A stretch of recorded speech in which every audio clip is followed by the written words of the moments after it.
Welcome into the Bill Tierney Show here on ESPN Denver 1600. We're broadcasting live from Total Hockey at University and County Line in Littleton. I'm Rod Sharon, and joined by the head coach of the 2-0 now defending national champion Denver Pioneers. Before we get into the nuts and bolts of what happened in the game, tell us a little bit about the process going there down to Georgia. How do you think your team responded to the first kind of distant travel of the season, especially coming off of the success of last year? And I know you're counting on a lot of freshmen. Were you happy with what you saw from your team in the first, albeit not really a road test, kind of a neutral site test, but their first traveling experience? Yeah, we really were. And, because Liam Banks and LB3 run the event, they give us a guarantee for this. So it was great because we got to bring almost our whole team.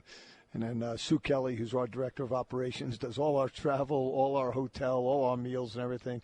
And everything just went so smoothly. And so coming out of the game, really helped, I think, for our young guys to be on the road, get a feel for that whole thing, play in a big game with a great crowd. Just kind of kicks us off for the season. Yeah, it should be a lot of fun. I mean, if you haven't gotten a chance to get up to Peter Barton to watch a game, you have to go between the bleachers, the hill, everything. It's a completely fun environment. Let's start with Sacred Heart in the first game. And, again, that's actually the home opener. You've won 16 straight of those. Well, let's start with Sacred Heart. They're going to come in at 2-1. You mentioned some familiarity with the coaching staff. What can you tell us about your opponent on Saturday? What are some of their strengths and the things that Pioneers fans are going to have to watch out for in that game? Well, Sacred Heart is a really well-coached team, and they actually played Dartmouth last week and beat Dartmouth 10-8. The score wasn't indicative. Sacred Heart really dominated the game. So, they've got some big, strong midfielders, a very proficient offensive scheme. I know Coach Brown's been watching them this week on tape and is really impressed with some of the things they're doing.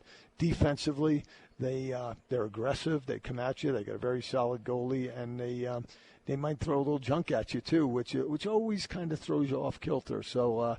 As I mentioned, I've known John Basti for years and years and years, and they're not going to come in here and roll over, that's for sure. Before we get out, 5 of your players named to the Tewaaraton watch list. That's awarded the nation's outstanding player: Trevor Baptiste, Christian Bergdorf, Connor Canizero, Zach Miller, Tyler Pace.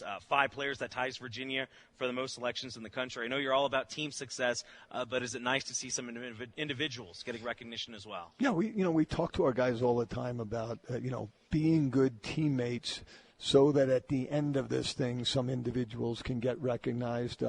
But any one of those 5 would tell you, take me off the list if you can promise me a national championship.